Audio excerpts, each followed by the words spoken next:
Notion formulas can feel like a rabbit hole, but they don't have to. In this video, I'll show you 10 formulas that you can use right now to level up your databases, even if you're a complete beginner. Hey friends, welcome back to Notionbase. In the Notion database, you can create a formula property to perform various calculations and functions using other properties. Formulas allow you to work with existing data to generate new, useful values. You can use formulas in Notion as database properties, in Notion buttons, or in database automation triggers and actions. To create and edit a formula, just go to Database, go to the database settings, edit properties, new property, and then select formula. Click Edit Formula to open the formula editor. The editor helps you build formulas with visual feedback, a property function list on the left, and detailed usage steps on the right. Formulas in Notion are made from properties, which are columns in your database, built-ins, so operators and booleans, true or false, and functions, so logic or math operations. Then the output can be of different return types, from text to number or even date. By the way, I've done a full video about database properties, so if you want to get more details about that, you can check it out here. Okay, now that you know a little bit more about formulas, I'll show you 10 simple examples so that you understand better and get inspiration for your own workspace. I actually have 3 different formulas to show you in this database. So let's start with the first one. This formula uses date between to calculate the amount of time between 2 date properties, which are in my case my wake up time and my bedtime, but it would work with any 2 time-based properties. So the way date between works is you put the latest date first and the earliest date next. So even though the wake up time is later than bedtime, Notion handles this properly if it is put first. Then the output is a number, and you have to write in quotes either seconds, days, years, whatever, or in this case minutes, to tell Notion that you want to calculate the number of minutes between the 2 dates. The second formula looks a bit like the first one, but the output is actually very different. This formula uses date range, which will create a period between 2 dates, so again the bedtime and the wake up time. So this time the return type is a date, so it's recognized in timelines or calendar views, for example. Unlike the first formula, it is linear, so to work correctly, the earliest date must be put first and the latest date next. The next formula is a bit more tricky. It's made up of multiple parts. So the floor part gives you the full hours of sleep. So first, the amount of minutes is divided by 60 with the /60. Then the floor function returns the largest integer less than or equal to the number. So if the amount is 125, after dividing it by 60, you get something like 2 point something, and floor gets it back to 2 hours. Now, this part gives you the leftover minutes, so that's a bit of math.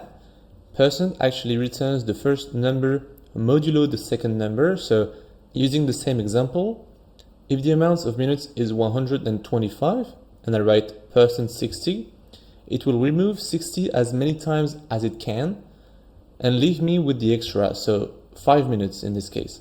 Together, by also adding h and min as extra text, they form a readable format like 8 hours 0 minutes. Finally, the function style with B for bold and blue applies the style to the whole formula and makes the output bold and blue. For the next formula, I moved to another database called meal plan. So what we're trying to figure out here is whether the meal page is for the current day or not by checking if a property called date matches today's date. So the double equal in the middle indicates a comparison between both sides, and the return type is a checkbox. Either equal, then the box is checked, or it is not, then it is unchecked. On one side, I have the date property, and on the other side, it's written now, which is a function continuously updated by Notion to give the current time. However, these 2 dates do not have the same format, so we can't compare them like this, which is why we use format date to give them the same structure.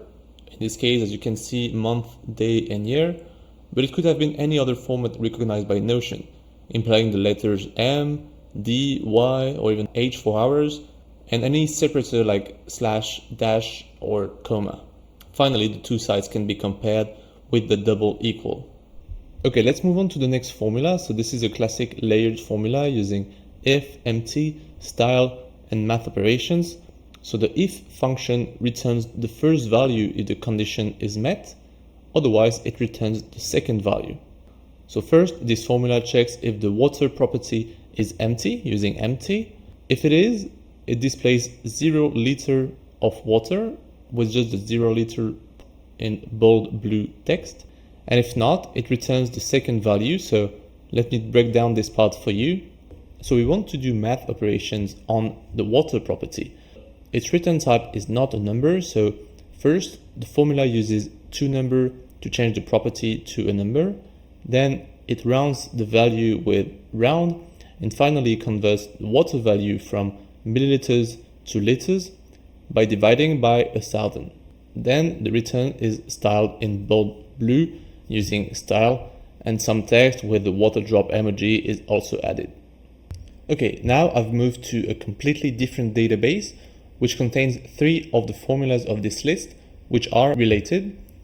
The first formula takes a full date and transforms it into the first day of that month.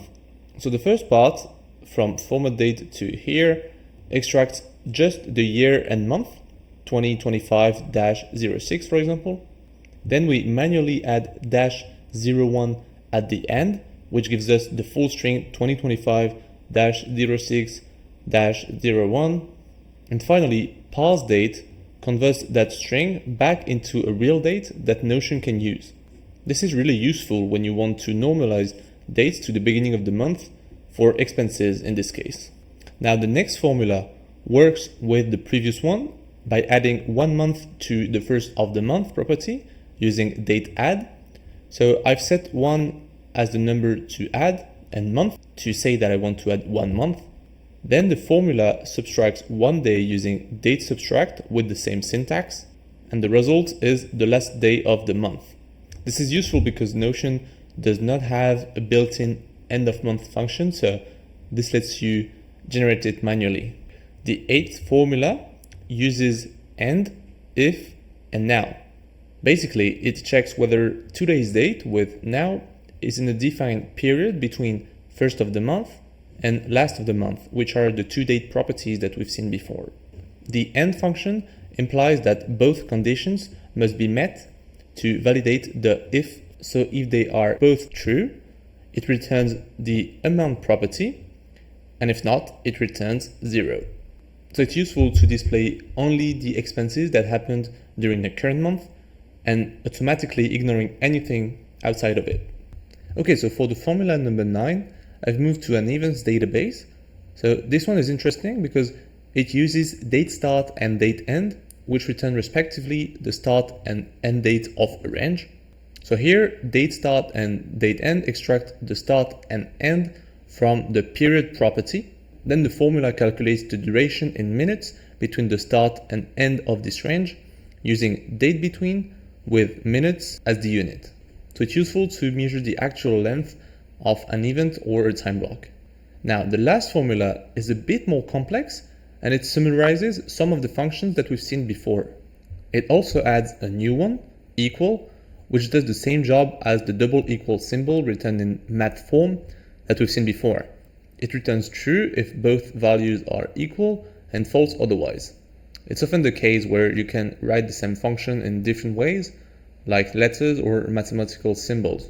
So this formula creates a dynamic time display. It works on a date range property, in this case called period. This property includes both a start time and an optional end time. And so first, the formula starts by comparing the start and end of this range using the equal function. This checks whether the start and end times are exactly the same, or in case you forgot to specify an end time, meaning that it does not have a duration. Then we move into an if function with 2 options. If the start and end are equal, then the formula only shows 1 time with date start period, which is then formatted with the hours, minutes, and AM or PM. But if they are different, the formula then shows the start and end times, adding an arrow in between to make it look like a time range, very easy and clear to read. As you can see, with just a few well-placed formulas, you can turn a Notion workspace into a smart system that saves you time and improves clarity. This was not an exhaustive guide on Notion formulas, and I could not show you everything about this feature, so feel free to experiment on your own. For now, go try one or all of these formulas in your Notion setup and see the difference it makes. Hey friends, I hope you got value from this video. Please like it if you did. If you want to take your Notion setup even further, head over to thenotionbase.com to find the best free and premium Notion templates in the game. And if you have any questions about Notion, drop them in the comments. I read everything and I might choose your question for a future video. And of course, if you're not already, please make sure to subscribe to the channel. Until then, keep notioning and I'll see you in the next one. Bye-bye.